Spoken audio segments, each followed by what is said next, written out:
नमस्कार, मैं राहुल कठेरिया। नेता प्रतिपक्ष राहुल गांधी जी और समाजवादी पार्टी के मुखिया अखिलेश यादव जी जिस तरीके से वर्तमान समय में मेहनत कर रहे हैं और दोनों ही नेता हर संभव कोशिश कर रहे हैं कि किस तरीके से 27 में इंडिया गठबंधन की सरकार उत्तर प्रदेश में बने, इसके लिए जी तोड़ मेहनत भी कर रहे हैं। प्रबल संभावना यही है कि समाजवादी पार्टी और कांग्रेस पार्टी का गठबंधन हो ही जाएगा, क्योंकि सीट बंटवारे को लेकर थोड़ा सा पेच फंसा हुआ है। अगर सब कुछ ठीक ठाक रहता है तो आप यकीन मानिए कि सपा और कांग्रेस का गठबंधन तय है। और ऐसे में जब गठबंधन तय है तो सपा और कांग्रेस के जो नेता हैं वो अखिलेश यादव जी और राहुल गांधी जी के प्लान को पलीता लगाने का काम कर रहे हैं। अब आप सोच रहे होंगे कि मैं ऐसा क्यों बोल रहा हूं भाई। तो मैं इसलिए बोल रहा हूं कि देखिए, पिछले कई वीडियो में मैंने बताया कि जिस तरीके से कांग्रेस और समाजवादी पार्टी के नेता आपस में एक दूसरे के खिलाफ बयानबाजी कर रहे हैं।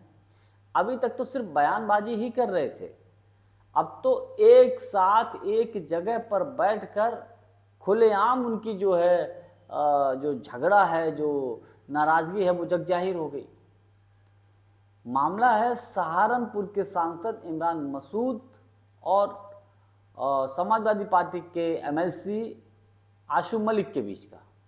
एक कार्यक्रम में दोनों ही नेता बैठे हुए हैं और दोनों ही नेताओं की आपस में जो है खींचतान, नाराजगी खुलकर सामने आ गई। किसी मुद्दे को लेकर खोलकर एक दूसरे के ऊपर बयानबाजी कर रहे हैं। कहा जा रहा है कि शायद दिशा की बैठक है उसमें। अच्छा, इस बैठक में सांसद इकरा हसन जी भी मौजूद थी, लेकिन वो सिर्फ अपना काम करते हुए दिखाई दे रही थी। तो ये सब चल क्या रहा है?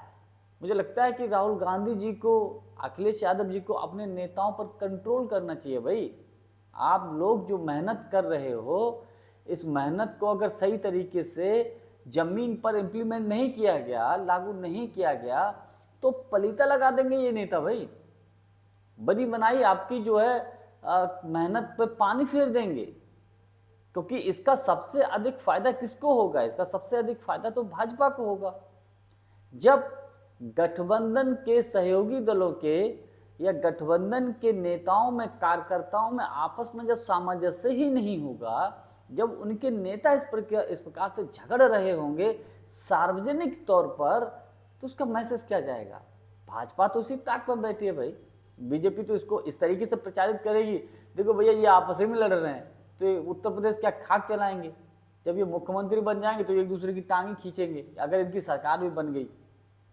इस तरीके से बीजेपी मैसेज डालते हैं ना, इसको इस तरीके से प्रचारित करते हैं ना, और उसको फायदा भी मिलेगा, इसमें भी कोई दो राय नहीं। भारतीय जनता पार्टी तो तिल का ताड़ बनाने में बहुत माहिर है, उसकी कोई बराबरी कर ही नहीं सकता। और कांग्रेस और ये सपा के नेता जो है बैठे बैठा इस प्रकार के मुद्दे देते हैं। जबकि अभी हाल ही में कुछ दिन पहले अखिलेश यादव जी ने खुलेआम कहा था, स्पष्ट बोल दिया था कि कोई भी नेता अपने तरीके से, अपने स्तर से कोई बयानबाजी ना करे। हालांकि इमरान मसूद जी और जब तब जो है गठबंधन में सीटों के बंटवारे को लेकर भी समाजवादी पार्टी के ऊपर हमलावर रहते हैं। वो कहते हैं कि भाई हम कोई भीख थोड़ी मांग रहे हैं, हक है हमारा, बराबरी पर होना चाहिए। अब अच्छा, प्रेजेंट टाइम कंडीशन क्या है? समाजवादी पार्टी के नेता या कुछ राजनीतिक विश्लेषक ये भी बोलते हैं कि कांग्रेस सीटें तो इतनी बड़ी मांगती है लेकिन जीत पाती नहीं है। तो भैया पीछे क्या हुआ उसका मुझे नहीं पता। वर्तमान समय की स्थिति ये है, वर्तमान समय की कंडीशन ये है कि इस वक्त देश में जो माहौल बना हुआ है, वो जिस तरीके से अभी हाल ही में दिल्ली में आंदोलन हुआ, जैन जी का जिसको बोल सकते हैं, जैन जी का जो आंदोलन हुआ, इस आंदोलन में किस तरीके से उसके बाद राहुल गांधी जी ने मोदी सरकार को घेरा, प्रधानमंत्री आवास का घेराव किया। उसके बाद छात्रों की गूंज के नाम से पेपर लीक के मुद्दे पर कांग्रेस तो लगातार एक्टिव है, आज से नहीं एक्टिव है, कई सालों से एक्टिव है। और छात्रों की गूंज के नाम के कार्यक्रम लगातार चला भी रही है देश भर के अलग अलग शहरों में जाकर। तो इससे क्या है कि इन सारी चीज़ों से देश के युवाओं का जो भरोसा है वो राहुल गांधी जी के प्रति बना है। राहुल गांधी जी में देश के युवाओं को भरोसा जगा है। अभी हाल में एग्जाम्पल के तौर पर आप देखिए, झारखंड में जो छात्र आंदोलन कर रहे थे हेमंत सोरेन की सरकार से कि जो जो पेपर लीक का मुद्दा था उसको लेकर उन्होंने जो परीक्षा थी कि उसको कैंसिल करिए, नए सिरे से होगा। तो जो युवाओं की जो मांग थी, हेमंत सोरेन सरकार शुरू में थोड़ी सी उस पर मतलब बात नहीं मान रही थी। लेकिन जब राहुल गांधी जी ने हेमंत सोरेन को कहा, लेटर लिखा और छात्रों से उन्होंने बाकायदा फ़ोन पर बातचीत भी की, उसके बाद सारा मामला का पटापेक्ष हो गया और तत्काल हेमंत सोरेन जी की सरकार ने झारखंड में छात्रों की सभी मांगों को मान लिया। तो इन सारी चीज़ों से है क्या कि देश के युवाओं का भरोसा राहुल गांधी जी के प्रति बहुत बना है। तो ये एक फैक्टर है। भले ही लोग ये कहते हैं कि कांग्रेस का संगठन नहीं है, लेकिन संगठन तो नहीं है, ठीक है, उतना कमजोर भी नहीं है। कांग्रेस संगठन सृजन के नाम से कार्यक्रम चला रही है देश भर में, उत्तर प्रदेश में भी चला रही है, संगठन को मजबूत कर रही है। ऊपर से युवाओं का जो सपोर्ट है, युवाओं का जो भरोसा है राहुल गांधी जी के प्रति, इससे कांग्रेस मजबूत होगी।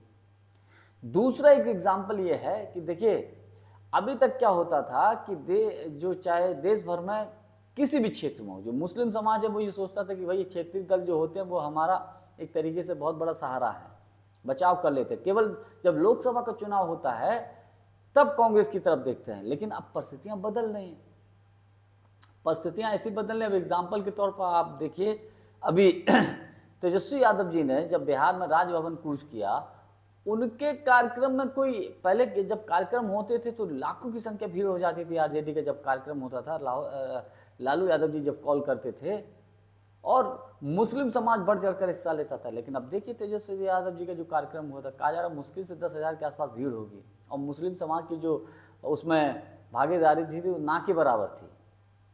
तो ये सब क्या है? वही स्थिति उत्तर प्रदेश में भी है। उत्तर प्रदेश में भी देश का मुस्लिम या उत्तर प्रदेश का मुसलमान सब कांग्रेस की तरफ एक उम्मीद भरी निगाहों से देख रहे हैं। हाँ, चाहे हर धर्म का व्यक्ति हो, हर समाज का व्यक्ति हो, हर वर्ग का व्यक्ति हो, हर जात का व्यक्ति हो, विकास के नाम पर, रोजगार के नाम पर, तमाम मुद्दों को लेकर केवल और केवल कांग्रेस की तरफ देख रहे हैं।